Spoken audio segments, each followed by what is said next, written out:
Welcome to Stay Paid, your number one sales and marketing podcast on a mission to help you close more deals, keep more clients, and build the life of freedom you are working towards. But that can only happen if you're willing to take action today. My name is Josh Dyke, Chief Marketing Officer here at Reminder Media, joined as always by Luke Acree, President of Reminder Media. And our guest today is Matthew Ferrara. Matthew is a renowned thought leader in the real estate industry and strategic consultant with over 3 decades of experience. He founded a leading technology training and consulting firm and created the industry's foremost technical support call center and online learning portal, impacting brokerages and associations across 49 states and 36 countries. We got to hear what the one state was, Matthew, here in a little bit. A seasoned keynote speaker and mentor, Matthew combines lessons from business and literature into practical strategies, while his photography work supports various charitable causes. Matthew, welcome to Stay Paid. Thanks for being here. Oh, thanks for having me. Really glad for today's discussion. Yeah, man. Really excited to have you on the show. He also has a great newsletter, alwaysinspiring.com. Yeah, you guys check that out. I got the chance to meet Matthew at the HomeSmart conference. We were both speaking there. And not only had a phenomenal talk, what was really awesome is after the fact, Daryl and I, so Daryl's our EVP of partnerships and stuff. We got to pick Matthew's brain for, had to be an hour. And this guy's like the industry whisperer of real estate. So you're in for a real treat. With that being said, Matthew, I'd love to throw you out the first question, which is, you know, you have all this change happening and battles happening in terms of lawsuits and obviously the Compass deal with Anywhere. You have, you know, the industry shifting with AI and everything coming in. What are you telling agents that their focus should be right now in the midst of all this change? Like, where should their North Star be, or can you even choose a North Star with all the change going on? That is a great question to start with. It is the number one thing on people's minds right now. So let me tell you how I've been approaching it. And I've been approaching it this way with agents. I've been approaching it this way with broker owners and even corporate leaders, MLSs, you know, realtor executives, franchise executives. Doesn't matter who I'm approaching it with. Basically, my approach has 2 pieces. Part number 1 is this. Let's remember that success in this business comes from when we interact with consumers, not amongst ourselves. So a lot of what's going on in the business right now is like internal navel gazing, you know, strife and struggle that consumers neither care about nor frankly are paying attention to. So we want to be cautious that we're not filling our day with paying attention to like this, you know, internal politics of our business, if you will, because none of that brings you any money. Okay. You could be right or wrong or bigger or smaller or faster or whatever it is internally to the industry and still be broke. It's irrelevant unless you engage the consumer, and the consumer could care less whether you had a 27-part scheme to do this or that, or, you know, no one ever writes you a thank you note and says, thank you for your lockbox. It was the most lockable lockbox you ever, like, they don't care about your tools. They don't care about your systems. They care about the fact that they're trying to sell a home or buy a home or both, and that you can be the right person to be with them on that mission, okay? So I tell agents, I tell brokers, I say, just be careful. You're not overdosing on internal politics that don't bring you any profit of any kind. They don't actually help your mindset. They make you grumpy. They make you feel combative to your colleagues that, you know, 70% of homes are co-broked in the United States. You're going to have to deal with other brokers and other agents. You better have a positive mindset around that. So that's the first thing I say, is just be careful not to overdose on what I call the industry's doom scroll. We are so really good, right? And we're really good at doom scrolling. So that's number 1. And then number 2 is this. You've got to remember that no matter what happens in this business, you've got this. There's nothing that I've experienced in the past 35 years in this business that we haven't turned into opportunity. Nothing. You name it. Financial meltdowns, recessions, pandemics, portals, iBuyers, algorithms, murder hornets. You name it. Whatever the heck they throw at us. Wait, when was the murder hornets? I don't remember that. Pandemic. Remember, in the middle of the pandemic, not only do we have a pandemic, but then they discovered murder hornets in the Northwest or something. So that's so I was funny. like, what else can they throw at us, right? It's crazy. But here's what I know. Here's what I know, Luke, is that in the middle of all of that, somebody will be having their best year ever. In the middle of all this chaos, in the middle of all of these troubles that we call them, or strife, or whatever it is, someone's going to have their best year ever. Now, some people are only going to see the negative and freeze up and do nothing, but others are going to say, you know what? None of this really matters to my ability to do 25 deals, 50 deals, 100 deals, 1,000 deals, whatever the number is. Well, the we market's see going to cover you.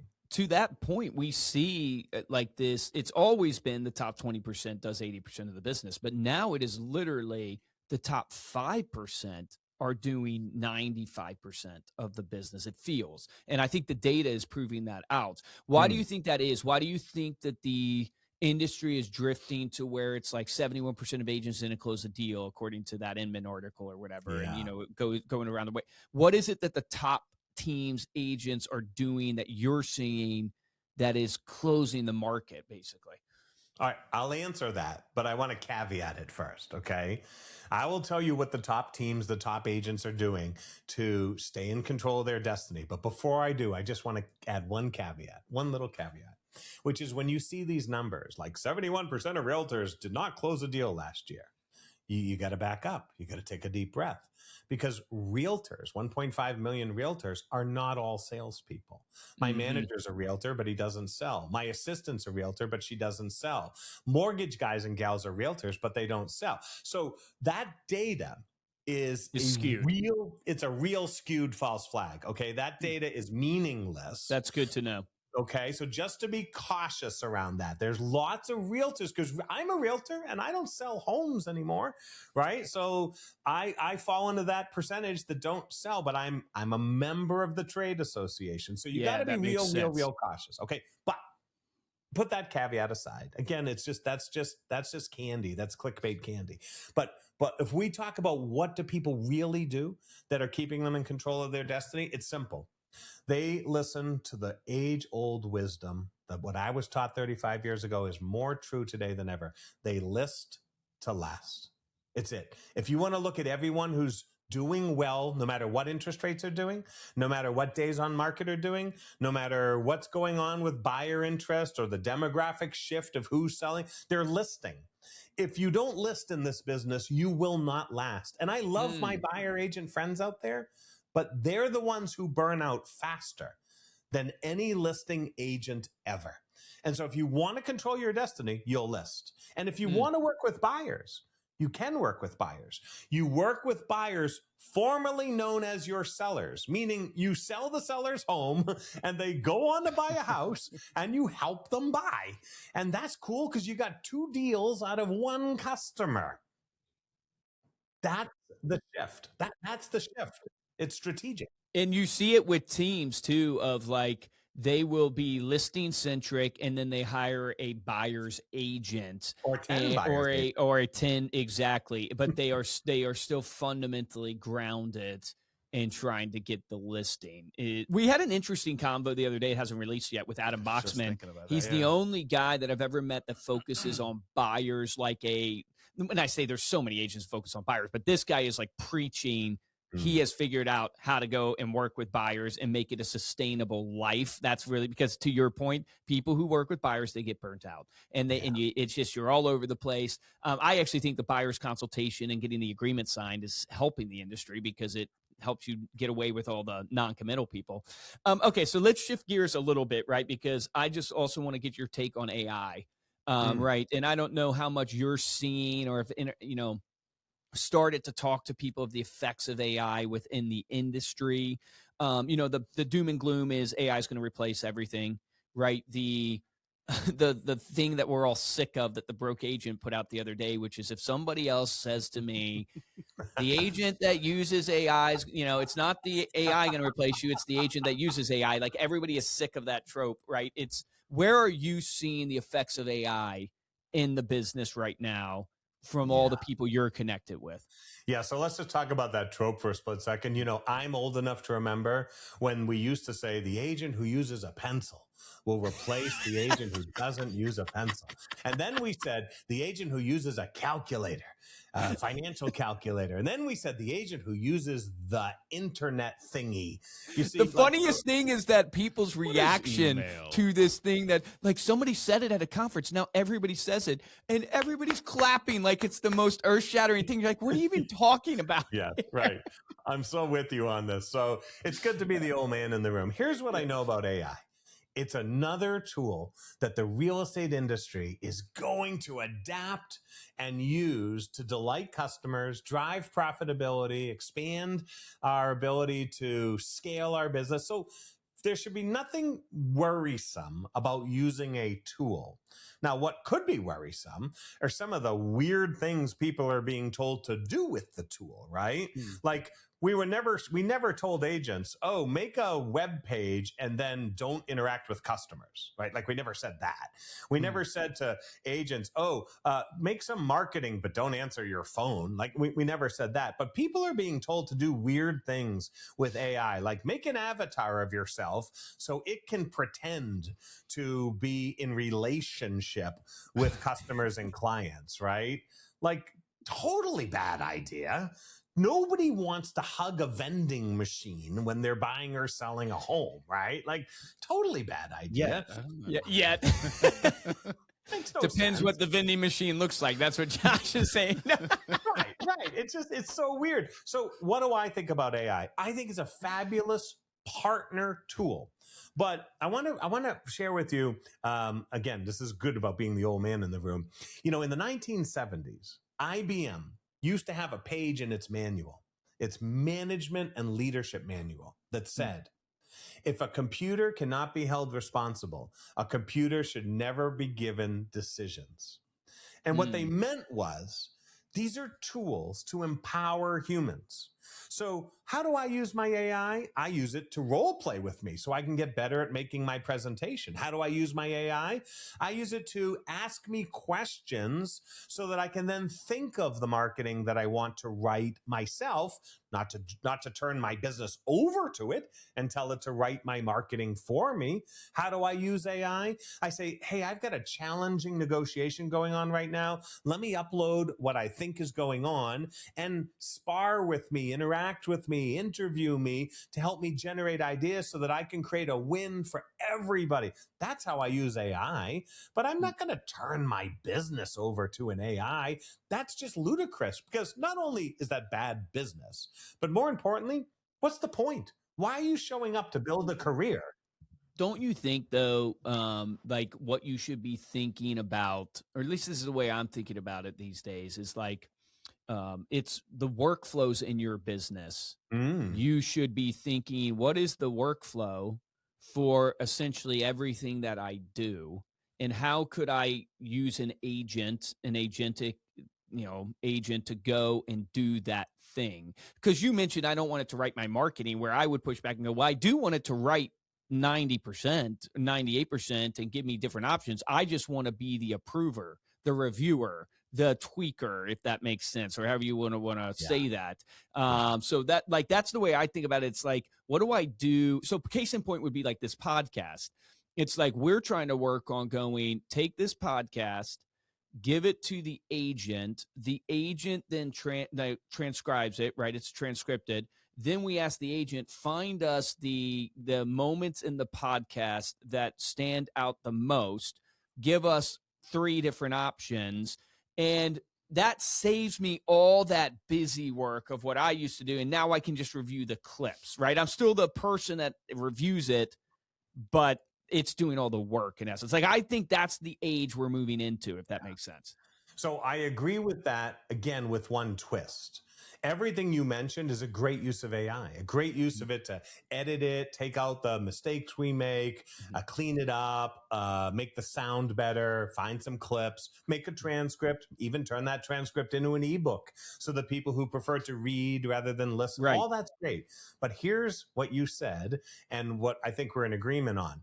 We didn't say, hey, do the podcast for us. We didn't say the bullet points for today's conversation is this. Now simulate the discussion. And that's where I say, if someone wants to use AI to write marketing, I say, hey, I'm going to promote this house. Let me tell you about the house. Ask me some questions, and together we'll create a draft. And then I'll take that draft and I'll, as you say, edit it, wrap it up, and go from there. But what I don't say is, here's a picture of the house. It's got 3 bedrooms, 2 baths, this many square feet. It's on this location. You come up with some AI slop, and then I copy and paste it into MLS, and I take out and the that's M definitely happening a lot. There's a lot of totally slop out there. happening. It is pretty. Happening. And the funniest thing is the M dashes that people still are not attuned to. Like, hey, but even like I'm seeing now the new one is like when you write a social media post, it lays it out in a certain format. So you can immediately tell on Facebook right now or LinkedIn who didn't write their post. They wrote it by LinkedIn because you can tell, they wrote it by AI because you can tell by the way it lays it out. It lays it out not the way you would probably lay it out, because you're not going to do 3 words and then go to the next line, 3 words, but like it's laying it out in a certain way. And so like for me, this full transparency, I'll use AI to help me come up with my post, but I'll try to tweak how it looks and how it sounds. Like, hey, this sounds too, AI, this looks too AI. I need to make it look like it's actually a real human. Yes, no, you're absolutely right. Listen, AI language models have a certain modality of speaking. They use triads. They use not this, but that. They use all of those kinds of formula. And that's simply because of the way algorithmic predictability systems are created. It's built into the code. Okay. Now, human beings don't talk like that. I don't say, well, Luke, it's not this, but that. And let me give you 3 reasons. And we just have a conversation, right? I wouldn't hang out with Josh and be like, I wouldn't use a certain cadence of conversation that you can easily detect in these AIs. Now, again, having said that, nothing wrong with using it as a brainstormer. Nothing wrong with using it as a first drafter. Nothing wrong with using it as an idea generator. I mean, I frequently will say to AI, I've just written an article and it's making a certain point. And I would like some practical ideas that correspond to this article philosophically. And then it will generate 10 of them for me, and I'll pick 3. And then I'll take those 3 and I'll mattify them. I'll turn them into Matt's version of those 3. Really good. That's perfectly cool. Because that's how you drive efficiency. Yeah, that's how you drive efficiency, but still keep the human authenticity, I guess, to what you're trying to do. Right. Do you think the leaders in these real estate firms have any idea what's going on with AI? Are you feeling that they are connected? Like, you're so connected in the industry. I'm just curious, do you think it's like Congress was with Facebook, where you watched it and you're like, these how do you make money? These people are these people are running our government. We run ads. You know what I mean? I'm just curious your take. Do you think the real estate industry and the powers that be understand what's happening in AI, or are they kind of lost? Or like what you're feeling in the industry? I got to tell you, I must be blessed because the broker owners and leaders that I work with are totally locked onto this. Okay. Now, granted, this is going to be like any industry. Some people will be way out in left field and some people will be way ahead of it. But the ones I work with are very locked onto this. And I'm just going to give you a simple example. I'm working with the firm in the Northwest, Pacific Northwest. These guys are so good at this. They're not interested in whether AI will write marketing for them or make a TikTok video. Here's what they're doing.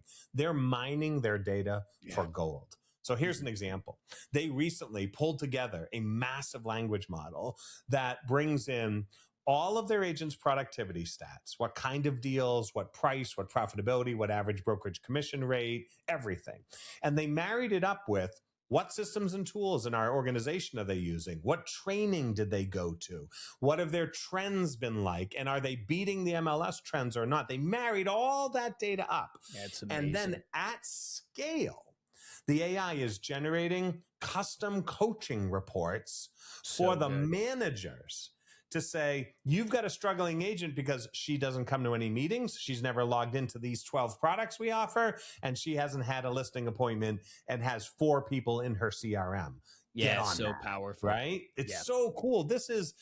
Trust me, the companies that know what they're doing here and the companies that are taking this seriously, it is not about the front end of where AI is making the best. It's the data analysis. It's the It's the behind the scenes empowerment of management and leadership and the talent attraction that is going to really drive growth here.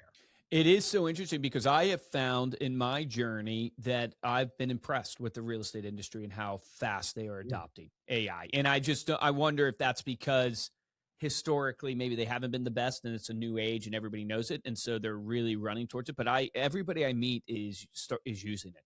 And so I don't know agent level, but at least at the brokerage. The barrier to entry is so low. Yeah. Good point, right? The barrier to entry is lower than other technologies, right? It used to be expensive to have to buy other technologies. And then if I could just say so in a kind, gentle way, the people who were asked to adapt to computers 40 years ago and the internet 20 years ago aren't in the business anymore. We have a different generation of people who are a little more digital first than analog first. So it was really hard to go from carrying the MLS book around to now having global data on my smartphone. That was a big leap for people. But you've got generations now of business leaders who have been on the transition and forefront of digital technology of all kinds. And so when AI comes along, they're like, oh, that's weird, but it's not from outer space. Right. So it's been a better adoption curve right now because you've got leaders who have been part of that aspect of the transition. Now, the funny part is they don't know the old lessons.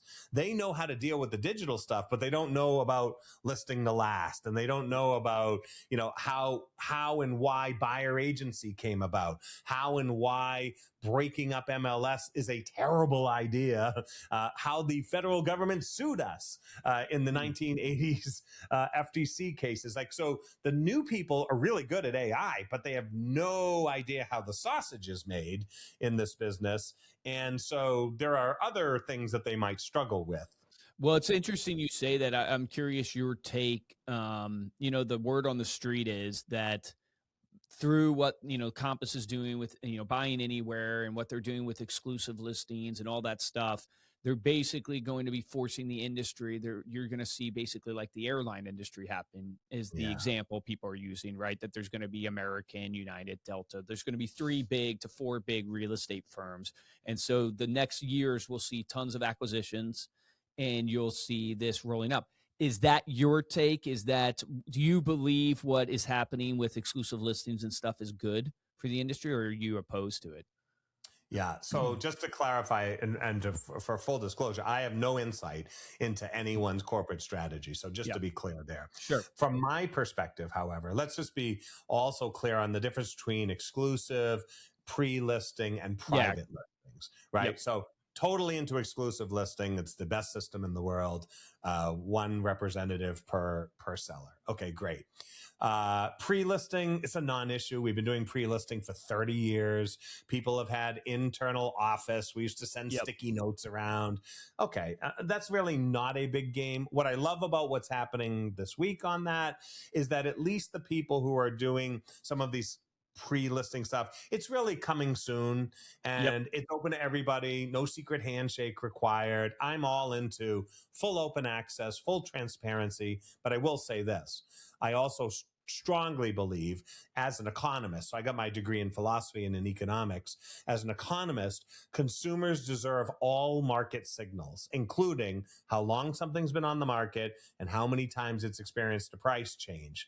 And the reason that's important is because otherwise they're not fully informed and their information is asymmetric. If you go to the car dealer and you try to negotiate a car and you don't know that the dealer has a $3,000 rebate coming from the manufacturer, you're asymmetric. You don't have all the data. And so you're not getting a fair shake at a fair access to the best deal. So I don't believe in excluding any data from the consumer's mindset. I believe in the consumer and I believe in our value to help guide the consumer. So that's just my personal take. Now go one step further. I am not a fan of private listing networks. And that's simply because, well, twofold. One, a rising tide lifts all boats. And everybody who's saying, well, we're going to have a secret network today, let me give you one good recession, okay?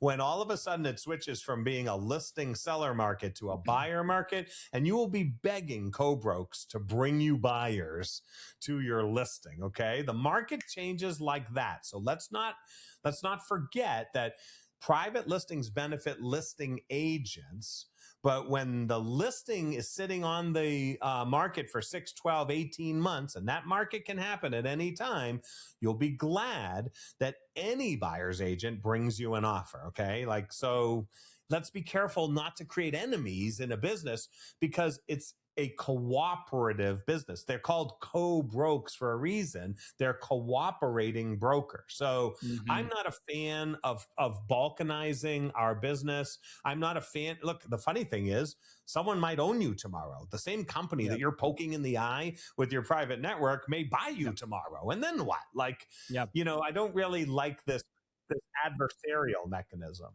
Yeah, I tend to agree with that. It's like, what choice do the brokerages have at this point? It's almost like a snowball effect, and we're just brainstorming here, right? We're just discussing it, but it's like it's a snowball effect. So Compass, does it, right, and then Compass basically does it, and then now you go, okay, you got the Home Smarts of the world, the Realty Ones of the world that they're not as big, but they have a lot of market share in certain zones. Yeah, and are they forced at that moment to do it and create, and now all of a sudden you literally have created this weird effect in the industry. So it's a really complicated issue.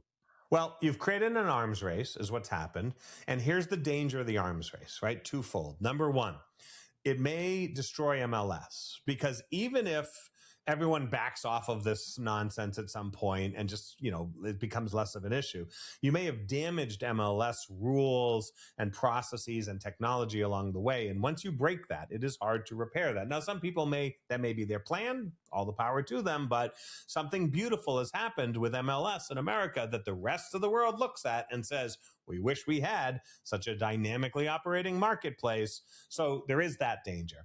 But I'm just going to answer it a little differently here. Ready? If you want to know whether private listing networks or not are in the best interest of the industry, don't ask the industry. Ask consumers. And here's how I do it. I'm a simple guy. I believe in the golden rule. So I go to a seller and I say, Mr. and Mrs. Seller, Mr. and Mrs. Seller, when you sell your home, you'd like as many people as possible to see it or not. That's up to you. That's your choice. But when you sell your home, what magically is going to happen is that you will cease to be a seller and you will become a buyer. And when you become a buyer, would you like to have access to all of the inventory or just some of it? Would you like to have all of the data or just some of it? In other words, the golden rule. So we don't have to have an arms race in this business.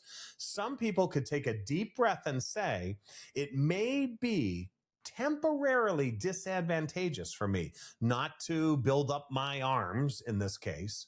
But in the long run, I'm going to serve the consumer. And let's just go back to where we started today. I'm not worried about the competitor. Good luck to the competitor. I wish them well. In the meantime, I'm going to focus on the consumer, and I'm going to have them live by the golden rule. And the golden rule for them is they'll say, you know what? Yeah, I want to have full access when I'm a buyer. So I guess I have to treat people the way I want to be treated as well. That's so well said. It transcends real estate. It's really business. Right. Any good business. Yes. And we're learning this at Reminder Media. I mean, we're 21 years in, and we're learning this, and focused on it more and more. It's like, okay, all that matters is the consumer that you serve winning.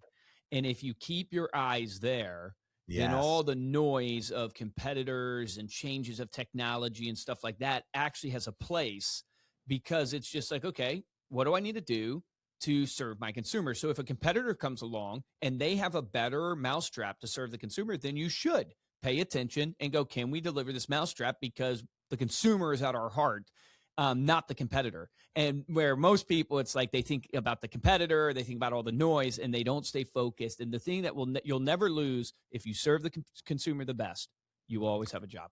Let me just Yeah, let me just add a couple of thoughts that I really, really agree with you there. First of all, there are other people who do what I do in the business, and I don't make any decisions to try and crush or defeat them. All I do is make decisions to attract and delight my customers and clients. In other words, I don't have a zero-sum mentality. I don't need to destroy their business in order to grow my business. And you, the same thing in your business. There's other people who do what your organization do or ancillary to it. Yep. And you can grow and they can grow, and there's plenty left over that neither of you have in that case. So that's just my philosophy. But let's just go one step beyond that and remind ourselves that, you know, as you're competing, as you're designing your strategy going forward, what you want to create is something that creates the law of attraction that brings people start to say it, and they say, is this the kind of person I want to be around? Is this the kind of organization that has my best interests at heart? So it's not just the operational or the financial aspect that matters. Now, here's something that no one's talking about. I don't know if this is an angle that makes a lot of sense to many people, but to me it does. A lot of this actually has nothing to do with the consumer. A lot of all of this arms race right now is a recruiting play. Okay. I'm old enough to remember before we had open MLS systems, when people would say, hey, I've got a lot of inventory, but if you want to see it, you've got to be a member of my company. Because we didn't even have fax machines back then. We didn't have MLS systems back then. So if you want to browse my MLS books, you have to come into my office and you got to work for me. It's just a recruiting play is all this really is, just enhanced by technology at this point. And so a lot of what's going on is to say, well, we've got the most inventory. If you're a buyer's agent, how are you going to do a CMA? How are you going to help people structure offers if the data is not available in MLS? Yeah, it's not available. Yeah. Right. So you're either going to have to join the company. So you're going to have to recruit yourself over there, or you're out of business. So again, it is a viable business strategy. I'm not saying that this is not possible. I'm just saying it's 1975 again for some reason. And I think we've grown beyond that. And I also think that one good recession flips this whole thing on its head, and we will look penny wise and pound foolish.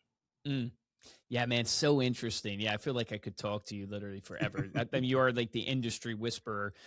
So I'm just curious for your own career, right? And, you know, as we wrap up, is you've been in this industry a really long time. You have, you know, are connected to so many people. When you look back at your life and you look back at yourself and you go, okay, what advice would you give young Matthew, you know, that college age student? What would you tell him to focus on, be successful? What advice would you give? Well, I think the most important advice I would give myself is to remember that the universe and the industry is not out to get me. It's not out against me. In fact, everything I've accomplished in this business has been because someone has reached out a hand to help me. Every one of my clients, contacts, colleagues, people who have called me up and said, hey, Matt, you know, I think you're getting a little out over your skis in some of your opinions. Could I help you with that? And they've dialed me back when I got a little head full of steam. Or they've said, hey, Matt, there's an opportunity that I think would be great for you. Go get it. And it didn't matter if they were also going after it as well. So what I would remind myself is this.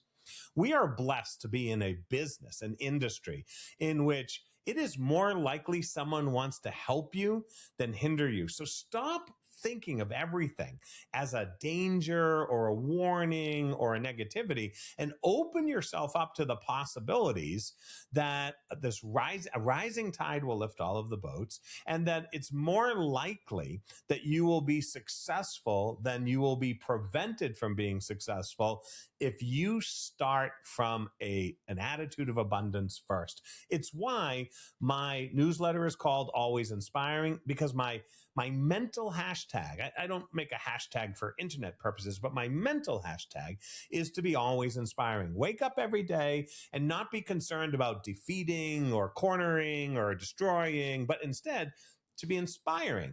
And that serves me well. I'll tell you, I kind of hate to say this on a podcast about such an awesome marketing company, but I don't even have a logo. I do hardly any marketing. I probably should do more marketing. Matt, we're going to help you with that, bro. Come on, man. You're going to help me with that, right? But broadly speaking, how is it that for 35 years I've worked in 49 states and 36 countries by just showing up and trying to do my bit and make a great living at it, but to do so in a way that other people say, boy, I'd like to help you do more of that. And that to me is what I would remind myself as a young person in this business. So well said, man. That's the dream. That's the dream. A business by design, a business that actually at the end of the day, you feel good about, because the story is all too common that people chase this success and the number and they get it and they caught the car and they find out it's not the car they actually wanted. And that happens far too often in this industry and many, many industries. So well said, man. Awesome, Matthew. Thank you so much for coming on the podcast today. Obviously, they can check out your newsletter, alwaysinspiring.com. Anywhere else you would like them to follow you or get in touch? Well, I'm real easy to find on Facebook and Instagram if you like. So, check me out there. But if you just grab my newsletter and connect with me there, I'd be thrilled because it's just my opportunity to inspire people a little bit every week and to and keep living my dream. Awesome. Appreciate it. Thank you. Thank you all so much for listening. You can get the show notes for this episode as well as the links that we mentioned over at staypaidpodcast.com. If you enjoyed this episode and want to show your support, go to youtube.com/Reminder Media. Make sure you're subscribed to the channel. Give this episode a thumbs up there on YouTube. And if the best way to show your support is simply share this episode with somebody that you know.